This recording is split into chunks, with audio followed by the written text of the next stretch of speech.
संतप्त मानस शांत हों, जिनके गुणों के गान में बेवर्धमान महान जिन विचरे हमारे ध्यान में। आज दो महान प्रसंग हैं। एक तीर्थंकर भगवान महावीर का जन्म दिवस और दूसरे आध्यात्मिक सत्पुरुष कांजी स्वामी ने भी आज वास्तव में जन्म लिया था। आज के दिन उनने दिगंबर संप्रदाय को स्वीकार किया था। आज के दिन वो सच्चे जैन बने थे। वो स्थानिकवासी संप्रदाय में पैदा हुए थे, जिन्हें पंडित टोडरमल जी ने मोक्ष मार्ग प्रकाशक के गीत मिथ्यात्व के प्रकरण में जिनकी चर्चा की है।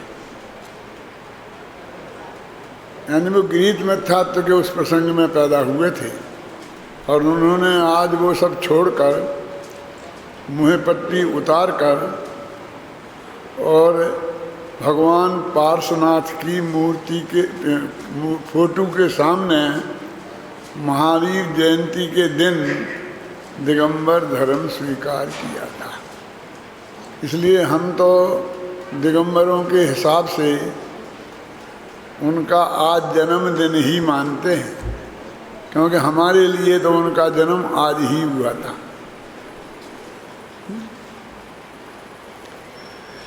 इन दो महाप्रसंगों की चर्चा मुझे आपसे करनी है। भगवान महावीर का जीवन घटना प्रधान नहीं है। उनके जीवन को 3 लाइनों में बांधा जा सकता है। आरंभ के 30 बरस तक घर में रहे ना रहे बराबर, मध्य के 12 बरस तक जंगल में परम मंगल की साधना करते रहे और अंतिम 30 वर्ष तक सर्वोदय तीर्थ का प्रवर्तन करते रहे। दिव्य धुनी खिरती रही उनकी। बस इतनी सी जीवन गाथा है भगवान महावीर की। जब मैं ये कहता हूँ कि आरंभ के 30 वर्ष घर में रहे ना रहे के बराबर का अर्थ क्या? कहीं कोई रहता है तो थोड़ी हलचल होती है ना।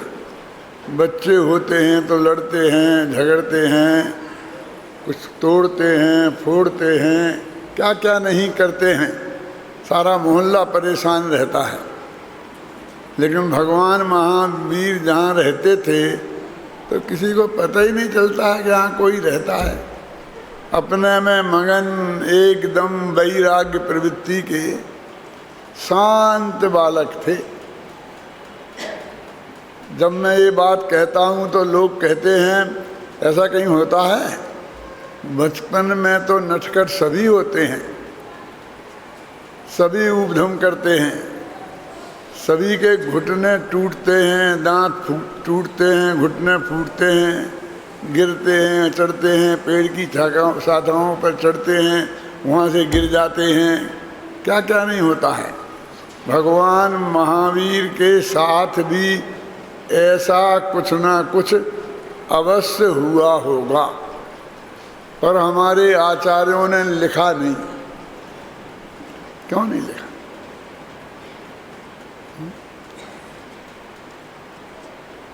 भगवान महावीर के लड़कपन तो आया था, पर उनमें लड़कपन नहीं था। लड़कपन समझते हैं? ये लड़ना झगड़ना, हर काम बिना लड़के न निपटे। इसका नाम ही लड़के इसलिए रखा है। खाएंगे तो लड़के, पिएंगे तो लड़के, उठेंगे तो लड़के, बैठ के तो लड़के हैं। ये 5-7 वर्ष के लड़के हैं ना, ये कितने ही लड़ेंगे, उनसे कोई बहुत बड़ा अनर्थ होने वाला नहीं है। लेकिन जब ये 60-60 वर्ष के लड़के लड़ते हैं तो बहुत गड़बड़ हो जाती है। हैं? जब भी अमेरिका के राष्ट्रपति और फलां और मिला करके ये लड़ाकू लोग लड़ते हैं तो विश्व का गिलास फूट जाता है, इनसे क्या होने वाला है। लेकिन भगवान महावीर के जीवन में लड़कपन नहीं था। दांत लड़कपन से टूटते हैं, घुटने लड़कपन से फूटते हैं। लड़के थे पर उनमें लड़कपन नहीं था, सीधे शांत स्वभाव के व्यक्ति थे। कहते जवानी के जोश में क्या नहीं होता है। जब भगवान महावीर जवान हुए होंगे 30 वर्ष के, तब तो कुछ ना कुछ घटनाएं घटी ही होंगी। घटनाएं उम्र से नहीं घटती हैं, जवानी से नहीं घटती हैं। जो जवानी पर चढ़ते हैं उनके साथ घटनाएं नहीं घटती हैं, जिन पर जवानी चढ़ती है उनके साथ घटनाएं घटती हैं। भगवान महावीर जवानी पर चढ़े थे पर जवानी उन पर नहीं चढ़ी थी। जब कहते राजमहल में पूरी सुरक्षा में थे, वहाँ उनके साथ क्या घटना सकती थी। तो मैं कहता हूँ कि ये जो छेड़छाड़ की घटनाएं, राजकुमार है ना, दासियों से छेड़खानी तो कर ही सकते हैं ना, नहीं कर सकते। ऐसी घटनाएं राजमहलों में ही घटती हैं कि जंगल में कुछ ना कुछ घटा। महावीर में उस तरह की रागात्मक प्रवृत्ति नहीं थी, वो बीतरागी नेचर के थे, इसलिए उनसे ऐसी कोई घटना नहीं घटी।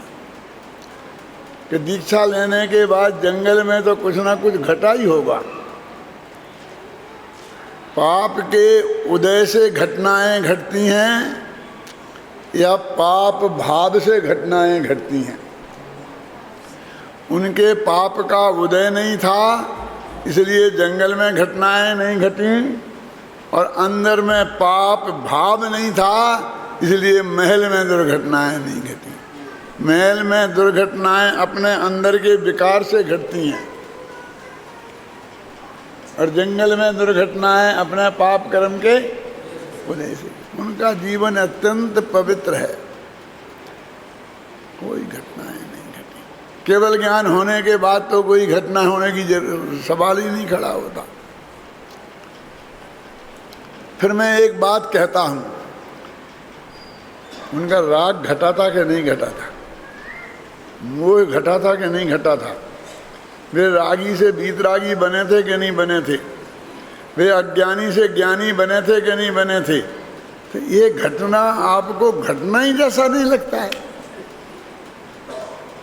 किसी के दांत टूटे, हाथ पैर टूटे तो घटना जैसा लगता है। 2-4 किलो वजन घट जाए तो घटना जैसा लगता है। तिजोरी में से 10-20 लाख रुपए घट जाएं तो घटना जैसा लगता है। लेकिन अंदर से इतना मोह राग द्वेष घट गया, इतना अज्ञान घट गया, और आप कहते भगवान महावीर का जीवन घटना प्रधान नहीं है। इससे बड़ी घटना और दुनिया में क्या हो सकती है? हैं? अनंत भव से जिस घटना की वे प्रतीक्षा कर रहे थे, अनंत भवों से जिसके इंतजार में थे, पुरुषार्थ कर रहे थे, पिछले कई भवों से इसी लाइन पे लगे हुए थे, शेर की पर्याय से लेकर, और आज वो घट गया था तो तेरे को घटना जैसा नहीं लगता है। अरे भाई, इस जगत वाले लोग दुर्घटना को ही घटना मानते हैं, है ना? अच्छी घटना को घटना ही नहीं मानते हैं। कोई आदमी कुत्ते को काट खाए तो उसका फोटो अखबार के मेन पेज पे छपेगा, वो सारे अखबारों में छपेगा, वो टीवी पे दिखाया जाएगा। लेकिन कुत्ता आदमी को काटे तो कोई पूछने वाला नहीं, वो तो नेचुरल है, कुत्ते तो काटते ही हैं। लेकिन आदमी ने कुत्ते को काटा हो तो वो समाचार होता है। इन अखबार वालों को तो ऐसे समाचार चाहिए। भगवान महावीर के जीवन में ऐसा कुछ नहीं घटा था, इसलिए सारी दुनिया कहती है भगवान महावीर का जीवन घटना प्रधान नहीं है। भगवान महावीर का 25वां निर्वाण वर्ष था और जयपुर में एक बहुत बड़ा सेमिनार हुआ था जिसमें सारे देश से 75 विद्वान इकट्ठे हुए थे, दिगंबर श्वेतांबर सब। और आचार्य तुलसी के सानिध्य में हुआ था जयपुर में। तुलसी जी का नाम तो सुना होगा। वो तेरापंथी स्थानकवासी है ना, उनमें तेरापंथी संप्रदाय है, उसके हेड थे, 9वें आचार्य थे। मैं भी उसमें गया था। सब विद्वानों को अपने लेख लिख के लाना थे। मैं भी एक लेख लिख के ले गया था और उसका हेडिंग था भगवान महावीर का जीवन घटना प्रधान नहीं है। क्यों नहीं है? बाद में वो मेरा लेख वीतरागी व्यक्तित्व भगवान महावीर नाम से छपा, लाखों की संख्या में। क्या नाम? वीतरागी व्यक्तित्व भगवान महावीर।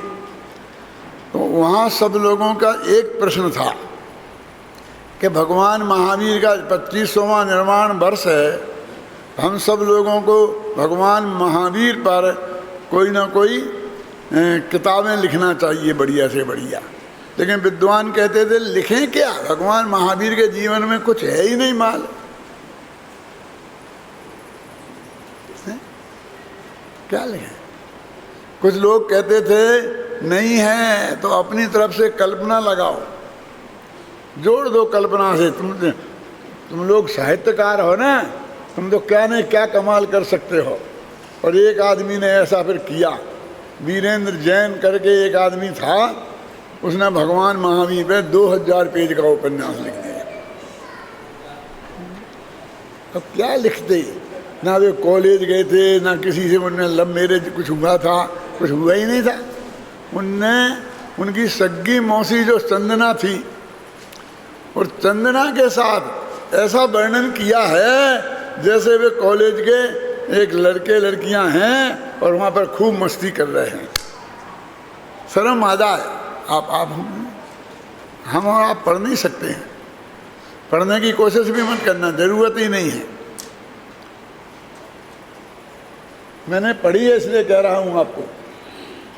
मेरी सभा में ये टीवी पे भी जाएगा, मुझे मालूम है, जाने दो क्या है, लेकिन बात सच्ची है ना। भगवान महावीर का वीतरागी व्यक्तित्व था। राग में उनके व्यक्तित्व को खोजना ये उनके साथ अन्याय करना है। यदि आपको घटनाएं ही देखना है तो भगवान महावीर के पूर्व भवों में जाकर देखो, कितनी घटनाएं भरी पड़ी हैं, हैं? मारीच के जीव से लेकर और महावीर तक की कहानियां पढ़ो तो चक्रवर्ती हुए, नारायण हुए, चक्रवर्ती क्या नहीं करता, नारायण क्या नहीं करता, शेर में गए, नरक में गए, 7वें नरक में गए, कितनी कितनी दुर्घटनाएं घटी। उनको दुर्घटनाएं महावीर के जीवन में देखनी है तो उनके पूर्व भव में जाएं। एक विद्वान बोला कि नहीं, पूर्व भव की बात नहीं। कोई विद्वान महावीर के पूर्व भव पे कुछ नहीं लिखेगा। अरे क्यों भी क्या हो गया? बोले पूर्व भव गप्पें जैसी लगती हैं, यहाँ से वहाँ गया, वहाँ से वहाँ गया, वहाँ से वहाँ गया। ये प्रथमान योग पढ़ते हैं ना अपन, लोगों को भरोसा नहीं होता है। इसलिए इतिहास ने जो स्वीकार किया है, वर्तमान भव की जो घटनाएं हैं, बस उनको आधार बना करके ही कोई उपन्यास लिखा जा सकता है। ये पूर्व भव परभव की बातें करके पुराण लिखे जा सकते हैं, उपन्यास नहीं। तब मैंने भगवान तीर्थंकर महावीर और भगवान महावीर तीर्थंकर महावीर और उनका सर्वोदय तीर्थ नामक किताब लिखी नहीं थी, लिखना बाकी थी। तब की बातें बता रहा हूँ मैं आप। मैंने वहाँ कहा क्यों भाई, पूर्व भव में क्या खराबी है, क्या फ़ायदा है? मैंने कहा सुनो, पूरब भम में ये लिखा है कि हिंदुस्तान का जीव मर के पाकिस्तान में पैदा हो गया। कि इससे क्या फायदा है कि ये हर आदमी जो आज पाकिस्तानियों को गालियां देता है और उनके विरुद्ध देश का वातावरण फैलाता है, उसकी समझ में आएगा कि कल मैं मर के पाकिस्तान में पैदा हो गया तो क्या होगा। जिन बच्चों को मैं भड़का रहा हूँ पाकिस्तानियों के विरुद्ध, कल वो ही मेरा बेटा मुझे मारेगा। क्यों? प्रथमान योग में लिखा है कि कुत्ता मर के स्वर्ग में चला गया, देवता आकर के एक इंद्र देव एक इंद्री हुआ, उत्तम हुआ चांडाल हुआ, भूप कीड़ों में गया। तो जब हम पशुओं के साथ व्यवहार करते हैं, जब कुत्ते को हम एक ऐसा पत्थर मारते हैं, तो उस वक्त हमारी समझ में आएगा कि एक दिन मैं भी कुत्ता हो सकता हूँ। क्यों? तो कुत्तों के प्रति हमारा व्यवहार थोड़ा नरम होगा कि नहीं होगा? इस प्रथमान योग के कहानियों ने हमारे हृदय को इतना नरम रखा है, इतना सांप्रदायिकता से दूर रखा है। हिंदू मर के मुसलमान हो सकता, मुसलमान मर के हिंदू हो सकता है। हम दिगंबर श्वेतांबर में लड़ने पीछे पड़े हैं। क्यों? ये मुसलमान हो सकते हो तुम, तो वे कह रहे तुम उनसे मत लड़ो। हमारे प्रथमान योग सिखाता है उनसे भी मत लड़ो, और हम दिगंबर श्वेतांबर लड़ रहे। क्या बात करते हो तुम दिगंबर श्वेतांबर? हम तो दिगंबर भी लड़ते हैं, और दिगंबर नहीं, मुमुक्षु भी लड़ते हैं। हम तो सगे भाई लड़ते हैं। क्यों? लड़ना तो कोई हमसे सीखे। लड़ाई होती काहे पर है? क्यों? एक बेटे ने अपनी माँ से पूछा कि मम्मी, ये दुनिया में इतनी बड़ी बड़ी लड़ाइयाँ हो जाती हैं, इसका कारण क्या है?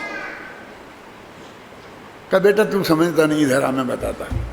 ये जो है ना अमेरिका, ये पूंजीवादी देश है, ये सारी दुनिया को हड़प जाना चाहता है। तो रसिया ने बचाया। यदि वो नहीं होता सामने कम्युनिस्टों का सरदार, तो ये अभी तक हड़प जाता। तो उसका बाप बोला ये गलत बोलती है, बच्चे का दिमाग खराब मत कर। रसिया साम्यवादी देश है, वो चाहता है कि सब बराबरी के हों, एक अरबों एक के पास, वो एक के पास कल खाने को ये नहीं होना चाहिए। नालायक तो ये अमेरिका है, दुनिया पर दादागिरी करना चाहता है। अरे तुम हड़काओ मत लड़के को। और दोनों की शुरू हो गई, किनकी? मम्मी और पापा की।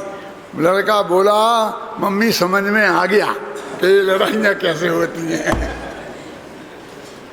कोई लेना नहीं देना नहीं, हमारा उसमें कुछ हाथ नहीं। अमेरिका ने क्या किया, रसिया ने क्या किया, और हम घर में पति पत्नी इस बात पे भी लड़ सकते हैं। लड़ने की हिम्मत चाहिए। लड़ने को विषय तो बहुत है। ये मत पूछो कि किस बात पे लड़ाई हुई है? इसलिए भाई ये पूरब भव और परभव की जो कहानी है वो बहुत सोच समझकर हमारे आचार्यों ने लिखी हैं, हमारे तीर्थंकर परमात्मा की दिव्य धुनी में आई हैं। ये हमारे हृदय को पवित्र करने वाली कहानियाँ हैं। ये आदमी के बीच में जो विरोध है इसको मिटाने वाली हैं। ये हिंदू मुसलमान के झगड़े मिटाने वाली हैं। ये दिगंबर श्वेतांबर के झगड़े मिटाने वाली हैं। ये सब के झगड़े मिटाने वाली हैं। सास बहू के झगड़े मिटाने वाली भी है। क्यों?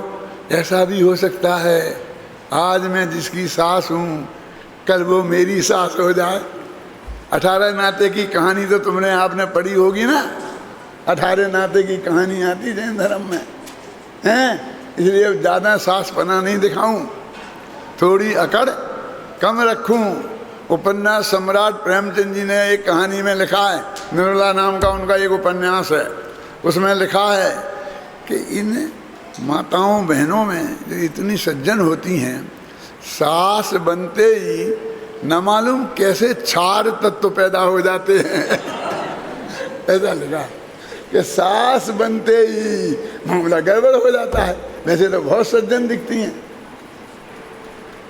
है नहीं ना। तो इसलिए ये जो पूरब प्रभव की कहानियाँ, इनको कोरी कहानियाँ मत समझो। ये हमारे चित्र को निर्मल करने वाली हैं। हमारे बचपन से दादी नानी ने हमको ये कहानियाँ सुनाई थी, तो हमारे जैनियों में जो इतनी अहिंसा है और थोड़ा बहुत शांति है, वो इन कहानियों का परिणाम है। इसलिए आप लोग कहते हो भगवान महावीर के पूरब भव मत लिखो, ये बात गलत है। मैंने तो फिर अपनी किताब में एक अध्याय पूरे पूरब भव का, 2 तरह के पूरब भव, एक तो यही भगवान महावीर के, कहाँ से लेके, मारीच से लेकर महावीर तक के, और दूसरे आदिनाथ से लेके पार्श्वनाथ तक के। एक तो है ये देह की पीढ़ी और एक है आत्मा की पीढ़ी। एक हमारे पिताजी के पिताजी के पिताजी के पिताजी, ये एक पीढ़ी ये है ना, और एक हम कहीं से आए हैं, फिर वहाँ भी कहीं से आए थे, वहाँ भी कहीं से आए हैं, और दोनों यहाँ पर जंक्शन पर मिल गए हैं। इधर आत्मा कहीं से आया और देह कहीं से आया। देह की पीढ़ी माँ बाप उनके ऊपर चली जाती है, आत्मा की पीढ़ी भवों में चली जाती है। तो मैंने कहा एक देह की पीढ़ी, भगवान महावीर के पहले कौन के पार्श्वनाथ, उनके पहले कौन के नेमिनाथ, ऐसे हम आदिनाथ तक गए। और दूसरे शेर की पर्याय में था, फिर चक्रवर्ती था, फिर वो नारायण था, फिर साथ में नरक में गया था। एक ये चलती है, तो हम कहाँ तक, मारीच तक गए। दोनों के 2 अध्याय अलग लिखे, और उसका लाभ मैंने आपको बताया, अंदाज तो लगा होगा थोड़ा बहुत। तो भगवान महावीर का जीवन घटना प्रधान नहीं है। वर्तमान भव में उनकी घटनाएं नहीं थी, लेकिन पूरब भव में घटनाओं की कोई कमी नहीं है।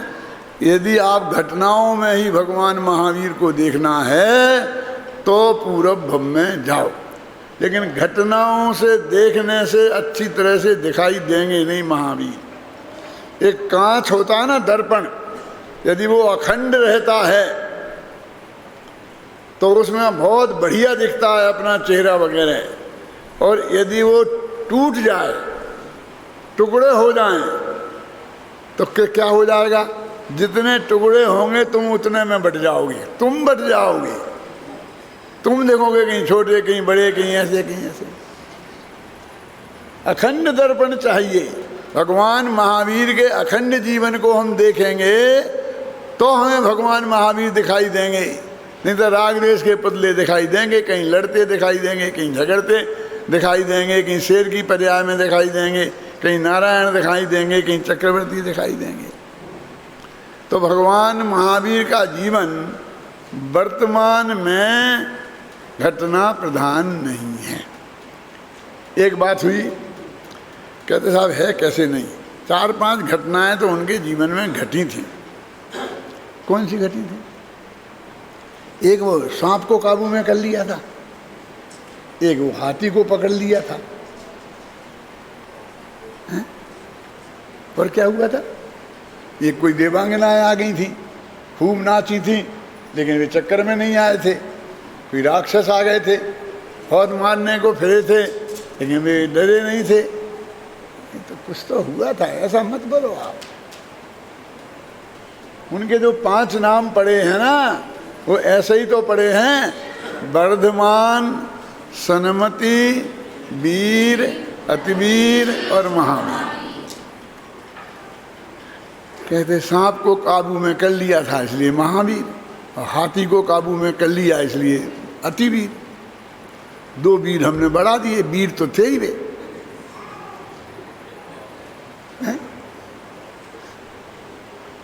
क्या घटना है कि एक बहुत बड़ा सांप आ गया और सब लोग घबरा गए, बच्चे भागे और ये यहाँ हो गए और सब डरने लग गए, पेड़ पे चढ़ गए। फिर महावीर आए तो उन्होंने ऐसा कर कर आकर के जो भी जादू मंत्र किया होगा और उनको काबू में कर लिया और समस्या कर दिया। तो उनको लोग महावीर कहने लगे। एक घटना तो ये हो गई, लंबी करके नहीं सुनाऊंगा क्योंकि मुझे बहुत कुछ सुनाना है, पूरे कांजी स्वामी का भी सुनाना है ना। फिर दूसरी घटना क्या हुआ कि हाथी एक बिगड़ गया, तो हाथी बाजार में उपद्रव कर रहा था, दुकानें तोड़ रहा था, आदमियों को कुचल रहा था। तो महावीर आए और उन्होंने फैसला किया, जादू वादू दो चार किया और वो हाथी काबू में हो गया। तो उनको अतिवीर कहने लग गए। ये दो घटनाएं शास्त्रों में आती हैं। घबराना नहीं, तुम साहित्य का अध्ययन करो, इतिहास का नहीं। इतिहास और साहित्य में जानते हो कितना फर्क है? इतिहास में तारीखें सही होती हैं और सब कुछ गलत होता है। साहित्य में तारीखें गलत होती हैं और सब कुछ सही होता है। वो सारे चरित्र का, समाज का वर्णन होता है।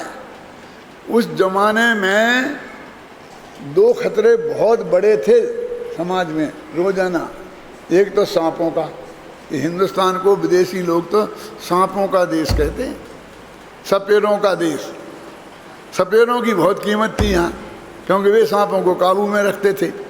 तो हम लोगों ने पैसा दे दुआ करके वो पकड़ के ले जाते थे और अपने सांपों से बचते थे।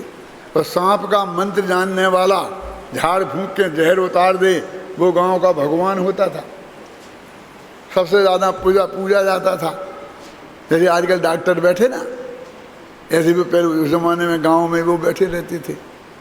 तो कोई भी व्यक्ति जब तक सांप को बस में नहीं करे और हाथी को बस में नहीं करे, वो भगवान नहीं बन सकता।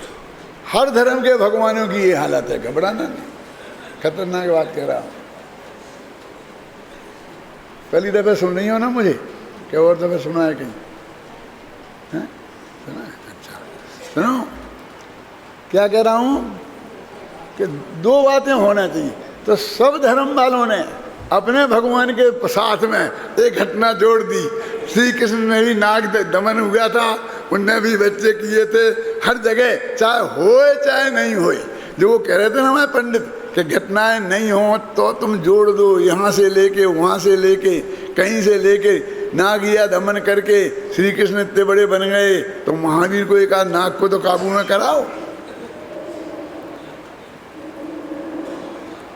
कि उन्होंने नहीं किया था, किया होगा, मुझे कोई ऐतराज़ नहीं है। हाथी को भी मैं किया होगा, मुझे कोई ऐतराज़ नहीं है।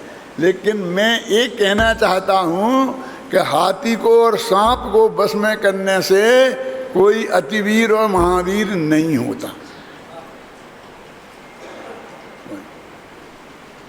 यदि ये महावीर चक्र उन्हें दिया मिला है तो उन सपेरों को देना चाहिए जो हमेशा लाखों नागों को बस में रखते हैं। क्यों नाग को बस में करना है? यदि हाथी को बस में करने का मिलता है तो उन महावतों को देना चाहिए जो हमेशा हाथियों को काबू में रखते हैं। उन्हें तो आज तक किसी ने नहीं पूछा।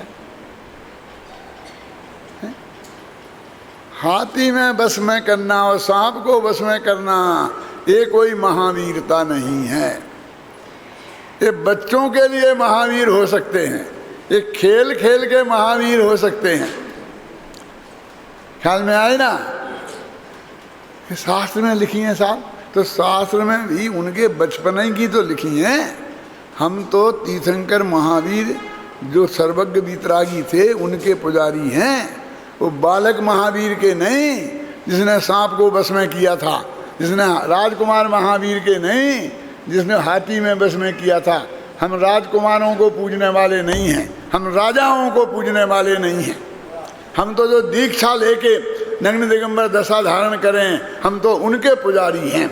हम देवसास गुरु के पुजारी हैं। देवसास गुरु में नग्न दिगंबर दशा के पहले कोई नहीं होता है ना। वो बालक महावीर रहे होंगे, वो राजकुमार महावीर रहे होंगे। ख्याल में आया ना? भगवान महावीर नहीं हो सकते। तो भगवान महावीर कौन हो सकता है? महावीर अष्टक स्तोत्र तो आप लोगों ने पढ़ा होगा। उसमें आता है एक छंद, किसी ने कहा कि तुम्हारे महावीर कैसे महावीर गए? इनने कुछ तो किया नहीं, एक तो मक्खी मारी नहीं। इनने क्या किया था? हल्दी घाटी में कमाल दिखाया था कि कुरुक्षेत्र में अपनी लड़ाई लड़ी थी। इन्हें एक भी युद्ध तो लड़ा नहीं। और महावीर कैसे बन गए? इन्हें महावीर चक्र कैसे दिया जा रहा है? तो उनने कहा अनिर्वा रुद्रे के त्रिभुवन जयी काम सुभटा कुमारावस्थायाम निजमपि बलादेन विजिता। भगवान तुम महावीर कैसे हो? अनिर्वार है उद्रेक जिसका, जिसके वेग को रोका नहीं जा सकता। अनिर्वार उद्रेक का मतलब है जब वेग आवे तो उसे कोई रोक नहीं सकता। अनिर्वार है उद्रेक जिनका, वो त्रिभुवन जयी, जिसने 3 लोकों को जीत लिया है। ऐसे योद्धा को महावीर ने जीता था। कौन है उसका नाम तो बताओ। अनिर्वार रुद्रेक त्रिभुवन जयी काम सुभटा, काम रूपी सुभट। ये 3 को जीत लिया मैंने, सारे 3 लोक में सब इसी के चक्कर में पड़े हैं। ब्रह्मा रूप नारी रूप धार करहिए, ब्रह्मा पंचानन कर लिए, विष्णु लक्ष्मी के हाधीन, शंकर हिम कन्या लवनीन। जीतन हारे नारी के प्रभु आप ही एक। ये छंद मैंने जब लिखा था, जब पश्चाताप लिखा था 18 वर्ष की उम्र में, मेरा ही लिखा हुआ है। क्या नारी रूप धार करहिए, ब्रह्मा पंचानन कर लिए। उनके यहाँ एक कहानी आती है कि ब्रह्मा जी तपस्या कर रहे थे, तिलोत्तमा नाम की देवांगना आई, उन्हें डिगाने के लिए सामने नाचने लगी। सामने नाचने लगी तो उनने सामने की आंखें खोल दी, तो वो देवांगना इस बगल में आ गई। तो उनको ऐसा चेहरा ऐसा करें तो शर्म लगती थी कि लोग क्या कहेंगे, तो उनकी एक आंखें यहाँ थी, तो उनने एक यहाँ की आंखें खोल दी। फिर वो देवांगना यहाँ आ गई, तो फिर ऐसी गर्दन मोड़ने में शर्म आई, तो यहाँ की आंखें खोल ली। फिर पीछे चली गई, तो 2 आंखें पीछे खोल ली, तो वे चतुरानन हो गए, 4 मुख वाले हो गए। ब्रह्मा जी को चतुरानन कहा जाता है ना। फिर वो देवांगना ऊपर जाके नाचने लगी। अब क्या करें, तो ब्रह्मा जी ने एक 5वां मुख बनाया। किसका बनाया था? गधे का बनाया था, किसका बनाया था? और 5वां मुख बनाया और उसे देखने लगे। तो भैया ब्रह्मा जी की तो ये हालत है कि नारी रूप देख कर हिए, ब्रह्मा पंचानन कर लिए। घबराना नहीं, सब उनके शास्त्रों में लिखा है, वो पढ़ के लिखा है, मैंने वैसे नहीं है। विष्णु लक्ष्मी के अधीन, विष्णु भगवान लक्ष्मी के अधीन है, सारी दुनिया जानती है। और शंकर हिम कन्या लवलीन, और शंकर भगवान पार्वती के पीछे चक्कर काट रहे हैं। हिम कन्या माने पर्वत की बेटी, पर्वत की बेटी पार्वती, हिमालय पर्वत की बेटी पार्वती। जीतन हारे नारी के प्रभु आप ही एक। भगवान महावीर तुम ही हो कि जिसमें महावीर किसी दृष्टि नारी की तरफ जो मोहित नहीं हुए, इसलिए तुम ऐसे महावीर हो। ये किसने लिखा है?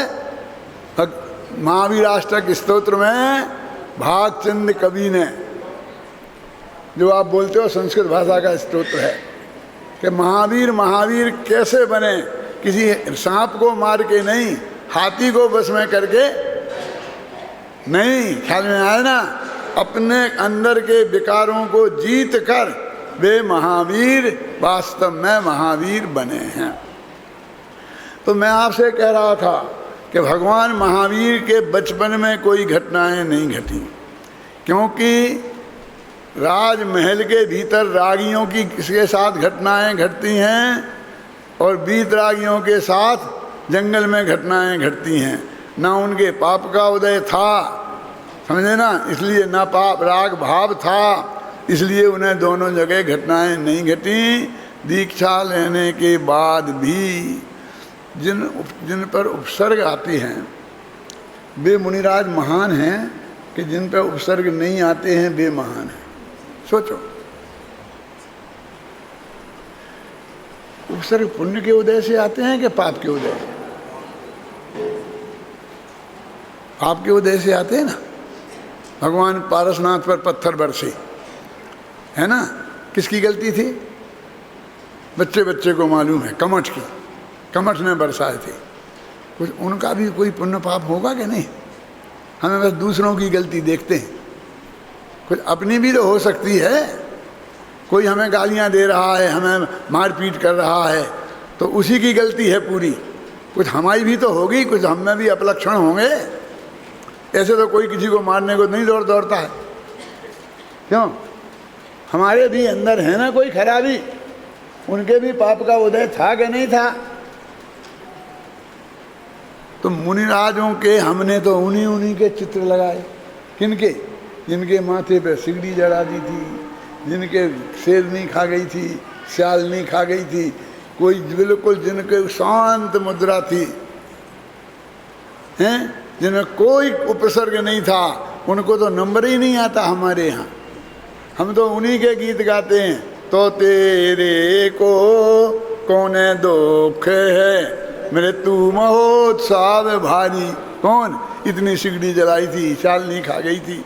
लेकिन ये सब मुनिराज, पापी नहीं कह रहा हूँ, घबराना नहीं, पाप के उदय वाले थे। पापी तो उसे कहते हैं जो पाप भाव करता है। देखिए, उदय होता है, उदय तो आ सकता है किसी के भी। पाप का उदय आना अलग बात है, और खुद पापी होना अलग बात है। पापी तब होते हैं जब पाप भाव होता है हमारे मन में। और मैं आपको कहता हूं इस गद्दी पे बैठ के गारंटी से कि एक मुनिराज को यदि उपसर्ग होता है तो लाख मुनिराज ऐसे होते हैं जिनको उपसर्ग नहीं होता है। हमारी दिक्कत क्या हो गई कि वो हमने वो एक ही एक का नंबर आया है, तो हमें सब ऐसे ही ऐसे दिखते हैं। हमारे आचार्यों ने, उनने सबने लगाए तो इसलिए थे, हमारे पूर्वजों ने मंदिरों में, कि उन्हें देख देख करके हम सोचेंगे कि इतनी भयंकर गर्मी पड़ रही है, सामायिक कैसे करूं, मंदिर में पंखा तो है नहीं।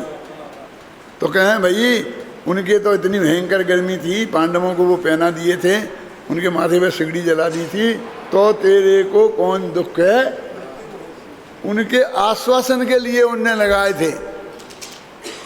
और हम इतने घबराने लग गए कि हे भगवान, इस भव में तो मुनि मत बनाना, नहीं तो मुनि बनाने का मतलब इतनी तकलीफें भोगना है। ऐसा नहीं है, मुनि कभी तकलीफ में नहीं होते, हमसे अनंत आनंद में होते हैं। और हमें तो क्या ठिकाना आनंद है कि नहीं है। लेकिन मुनिराज यदि सच्चे हैं और 6वें 7वें गुणस्थान वाले हैं तो हमसे अनंत गुणा आनंद उनके होता है। यों चिंत निज में थिर भये, जिन अकथ जो आनंद लहो, सो इंद्र नाग नरेंद्र बा, अहि में इंद्र के नहीं। ख्याल में है ना?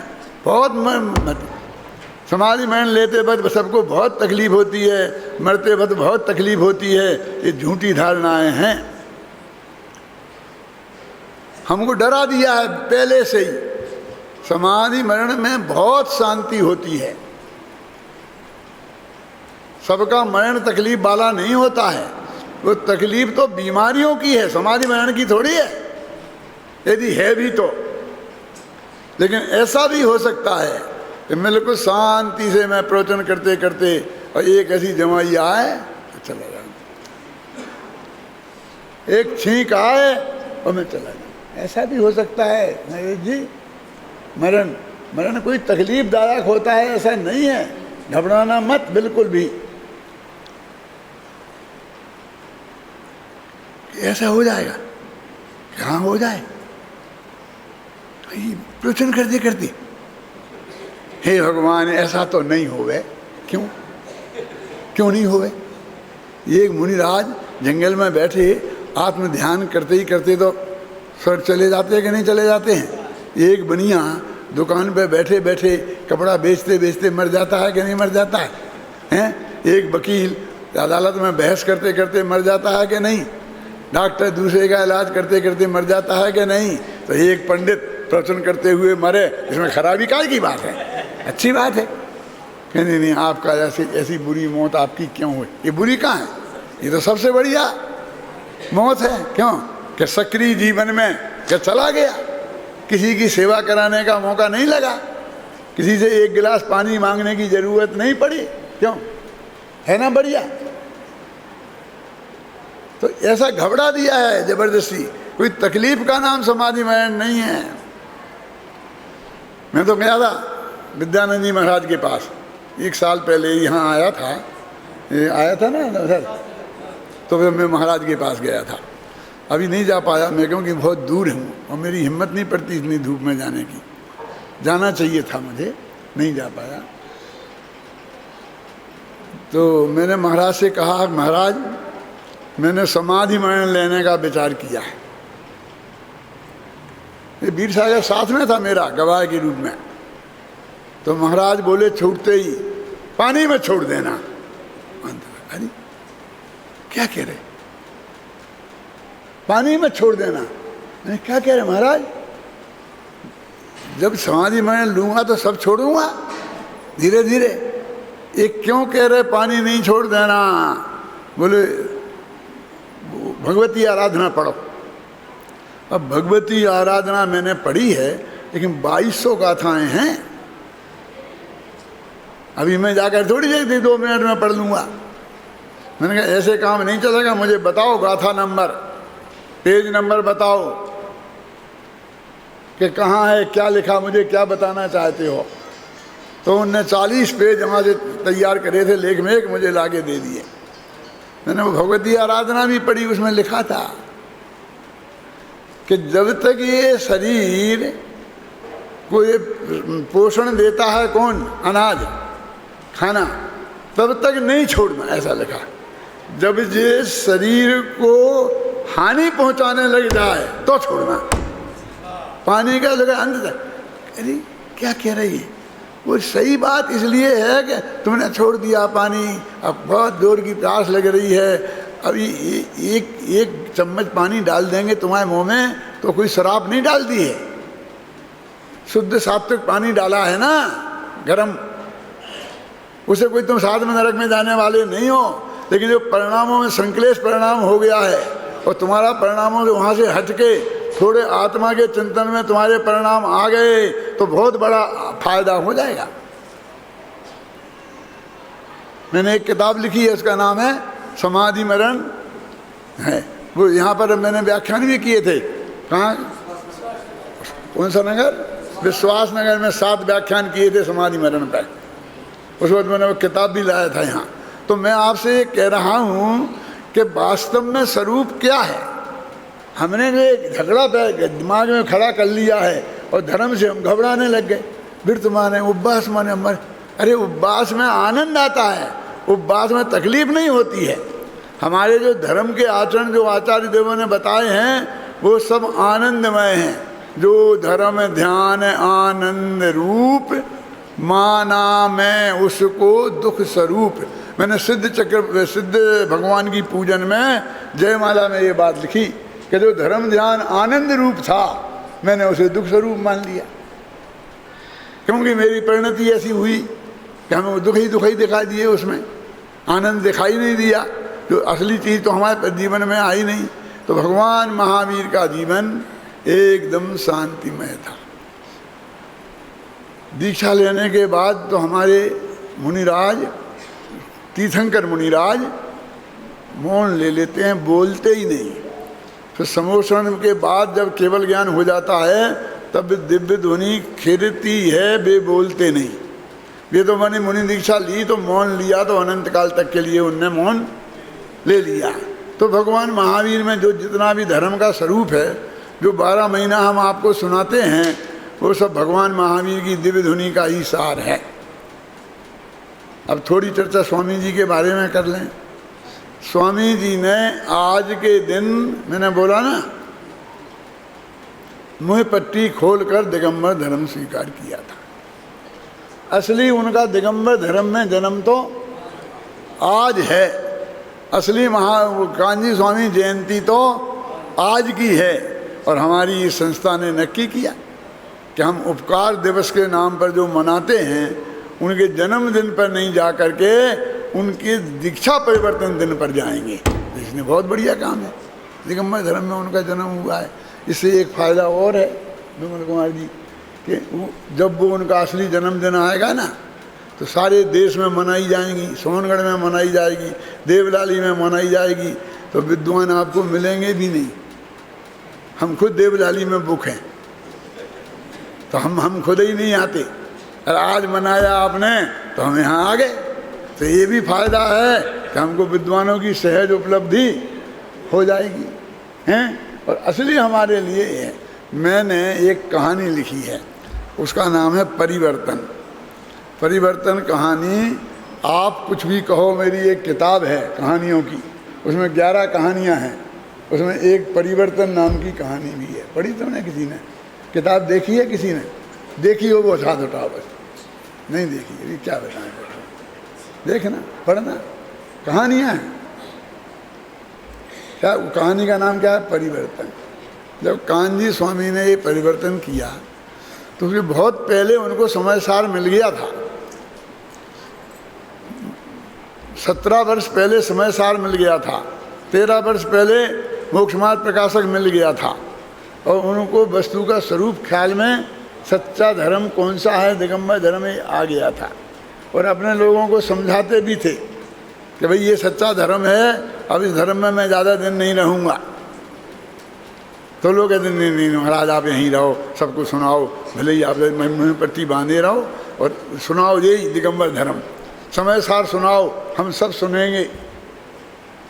लेकिन अंत में एक दिन उनको विकल्प आया कि अब ये ज़्यादा दिन नहीं चल सकता, मेरे से ये छल नहीं हो सकता कि मैं अंदर से दिगंबर धर्म को स्वीकार करूं और बाहर से मुँह पट्टी लगाए रहूं और जगत को धोखा देता रहूं, ये मेरे से नहीं। देखो भाई, जब कोई असली परिवर्तन का काल आता है ना, मौका, तब कोई साथ नहीं देता। अभी हजारों लोग हम आपके साथ हैं, हम साथ कर, मैं कहूँ हाथ उठाओ आप मेरे साथ हो, सब हाथ उठा देंगे। जब मौका आएगा एक नहीं दिखेगा। कान्जी स्वामी को भी उनके हजारों भगत थे, एक नहीं दिखा। उनने एक जंगल में एक टेकरी पर, छोटी सी टेकरी पर एक झोंपड़ी थी, उसको स्टार ऑफ इंडिया कहते हैं, नाम तो ऐसा स्टार ऑफ इंडिया। और वो झोंपड़ी, और आज भी वह झोंपड़ी यही है। मैं तो जाके लड़ता हूँ उनसे कि तुमने इतने राजमहल सारी दुनिया में खड़े कर दिए, अरे इस झोंपड़ी को तो सबसे पहले संभालना था। ये तो असली धर्म का जन्म तो यहाँ हुआ है, यहाँ तुमको बहुत बड़ी बिल्डिंग खड़ी करना चाहिए उनके स्मारक का। आएगा कभी कोई चेतेगा, खड़ी होगी। उस स्टार ऑफ इंडिया में एक जैनी नहीं अजैन आदमी ने कहा महाराज चिंता मत करो, आप बदल दो, आपको बदलना है तो मैं आपकी सब देखभाल करूंगा, जो कुछ भी ज़रूरत पड़ती ना उसकी देखभाल मैं करूंगा। और उनने वहाँ उस दिन वो बत्ती खोल दी। उनके पास एक फ़ोटो था भगवान पारसनाथ का, उस पारसनाथ का फ़ोटो भी भाग्य से वो फण वाला था, समझ गया। और उस वक्त ये आंदोलन चल रहा था कि ये मुक्षु लोग फण वाले पारसनाथ भगवान को और बेलों वाले बाहुबली भगवान को नहीं मानते, ऐसा अपन पे आरोप चल रहा था। तो मैंने लिखा था ना तीर्थंकर महावीर किताब में कि पारसनाथ पर जब वो फण था तब वो केवल ज्ञानी नहीं थे, क्योंकि केवल ज्ञानी पे कोई उपसर्ग नहीं होता है। और जब बाहुबली को केवल ज्ञान हो गया तब बेलें नहीं थी, क्योंकि केवल ज्ञानी पे उपसर्ग नहीं होता। तो ये केवल ज्ञानी की मूर्तियां नहीं हैं, ये मुनिराजों की मूर्तियां हैं।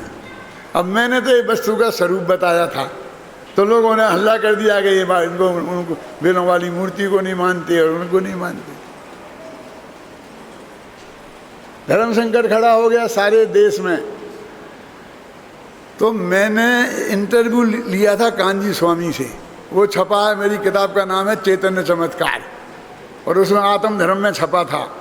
उसमें मैंने लिखा था कि परिवर्तन नामक कहानी में भी लिखा कि उन्होंने फन वाले पार्श्वनाथ भगवान की फोटो के सामने महावीर जयंती के दिन ये धर्म दीक्षा ली थी। माने उनको फन वाली मूर्ति मान्य है। माने अभी अपन भी सब गांव में हैं तो उनकी पूजा नहीं करते हैं, अपन किसी को मना थोड़ी करते हैं कि तुम इसकी पूजा मत करो, लेकिन जो बात सच्ची थी वो भी बताते हैं, पूजा भी करते हैं। बाहुबली की मूर्तियों को अपन नहीं मानते हैं, मानते हैं। क्यों, आप समझ गए ना? यानी वो अपूज्य हैं, मान्यता लायक नहीं हैं, ये नहीं। लेकिन जब उनकी कहानी बताएंगे तो जो वास्तविकता है उसका ज्ञान तो हम कराएंगे कि नहीं कराएंगे। तो उन स्वामी जी ने वो बदला, लोगों ने बहुत धमकाया, आसपास के लोग आए, उनकी समाज के लोग आए कि तुम और कुछ मत करो, जो प्रवचन करते हो समय सार पर वो ही पढ़ो, लेकिन ये मुँह पट्टी लगाए रहो, हमारी लाज रख लो। ऐसे जानता है मुँह पट्टी दो तरह की होती है, भेद जानते दो तरह की, एक ऐसी होती है ऐसी लगा के ऐसी होती है, एक ऐसी होती है कि पूरी दोनों तरफ से डोरा होता है ऐसी बांध। ये 13 पंथियों की है, तुलसी वालों की, और वो है थानक वासियों की। इतना भेद विज्ञान भी आपको तो नहीं होगा। वो उनने हटा दी और स्वीकार कर दिया मैं तो दिगंबर श्रावक हूं, साधु नहीं, मैं तो दिगंबर श्रावक हूं। और फिर धीरे धीरे उनकी चर्चा होने लगी, 2 आए, 2 से 4 आए, 4 से 10 आए, 25 आए, और आज जो भी सारी दुनिया में स्थिति है वो आप जानते हैं। जब उनने कहा, धमकाया, खाने को नहीं मिलेगा, भूखों मर जाओगे, क्योंकि उस एरिए में दिगंबर तो थे ही नहीं, वही थानकवासी लोग ही थे ज़्यादा, ओके श्वेतांबर जैन थे, और हम सब आपको भोजन की व्यवस्था नहीं करेंगे, भूखों मर जाओगे। तो उन्होंने कहा कि कांजी रोटियों के लिए साधु नहीं बना था, इसके घर में रोटियों की कोई कमी नहीं थी और आज भी नहीं है। अभी भी घर तो है, घर थोड़ी ख़त्म हो गया, रोटियों की कमी नहीं है।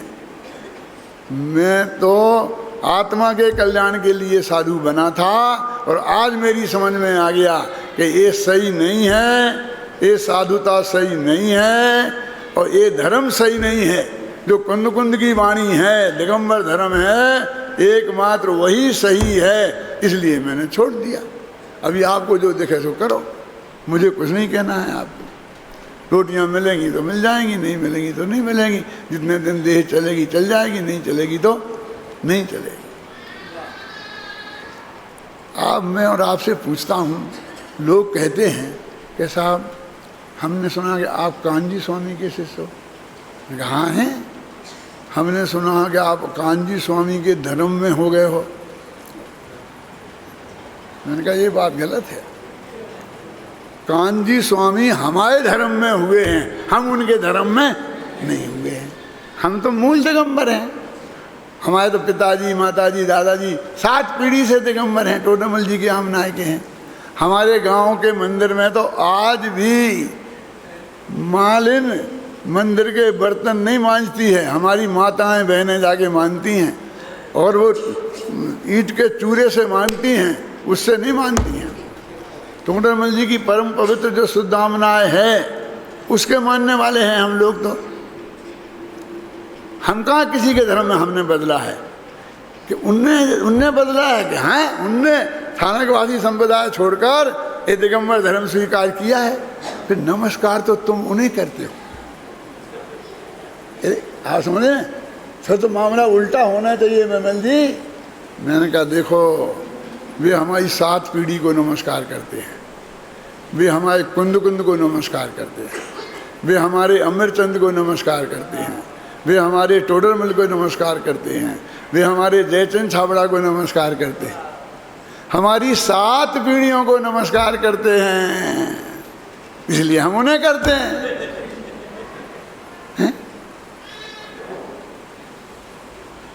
जो हमारे पिताजी को भाई साहब कहेगा उसे हमें चाचा जी तो कहना ही पड़ेगा ना, है? क्यों? और उनसे हमने ये अध्यात्म विद्या सीखी है। जो आपको सुना रहे हैं ना, उनसे सीखी है, तो वे हमारे अध्यात्म विद्या के गुरु हैं। इसलिए हम उन्हें नमस्कार करते हैं। क्यों नहीं करेंगे, जरूर करेंगे। कोई आदमी एक अक्षर पढ़ता है, ABCD पढ़ते हैं ना, तो उसे भी हम गुरु मानते हैं और उसका उचित आदर सत्कार करते हैं कि नहीं। ये प्रधानमंत्री को किसी ने पहली क्लास में पढ़ाया हो और वो आदमी आज पहुंच जाए प्रधानमंत्री निवास में और कहे कि मैं उनका गुरु हूँ, और उनको कहो कि फलां आदमी आए हैं, वहाँ जाके कहें तो प्रधानमंत्री को याद आ जाए कि हाँ वे गुरुजी थे, उनने मुझे आ ई सिखाया था, तो क्या करेगा प्रधानमंत्री? बोलो, बताओ मुझे क्या करना चाहिए आपके हिसाब से? आएगा ना उठ के, आदरपूर्वक घर पे ले जाएगा ना, सब खाना फाना खिलाएगा कि नहीं कि गुरुजी कैसे पधारे? कि नहीं वो अपनी एक बच्ची है, उसे भर्ती कराना है, हो नहीं रही है। क्यों, क्या कहेंगे? मैं कुछ नहीं जानता। बुलाओ सो, बोलो, ऐसा पक्षपात करेंगे? अपने गुरु की सेवा करना पक्षपात करना है? बताओ मुझे क्या करना चाहिए आपके हिसाब से? कराएगा कि नहीं कराएगा? वो कराएगा ना, कराना चाहिए ना।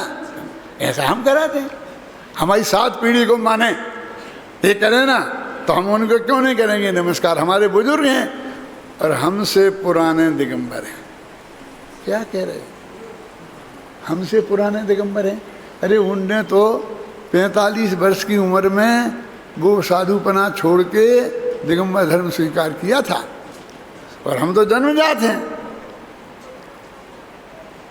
लेकिन कब किया था? उनने विक्रम संवत 91 में महावीर जयंती के दिन ये दिगंबर धर्म स्वीकार किया था, और हमारा जन्म उसके 1 साल और 1 महीने बाद जेठवदी अष्टमी के दिन हुआ है। तो हमसे पुराने दिगंबर भय कि नहीं भय? हमसे पहले दिगंबर हो गए थे वे। जब हमने इस पृथ्वी पर कदम रखा, उसके पहले वे दिगंबर हो गए थे। तो हमसे पुराने दिगंबर भय कि नहीं भाई? बोलो आप। हैं? अरे भाई, इस नए पुराने के चक्कर में मत पड़ो। ये मूल धर्म हमको प्राप्त हो गया है, ये भगवान महावीर का धर्म है, ये गुरुदेव कान्जी स्वामी के माध्यम से अपन को प्राप्त हुआ है। तो इसे हम महावीर के भी अनंत उपकारी मानते हैं, कान्जी स्वामी का भी अनंत उपकार मानते हैं। और आज इस पवित्र दिन के दिन स्वामी जी के चरणों में बारंबार नमोस्तु करते हैं, पूज्य गुरुदेव श्री को बारंबार स्मरण करते हैं, उन्हें भी नमस्कार करते हैं और अपना श्रद्धा सुमन समर्पित करते हैं।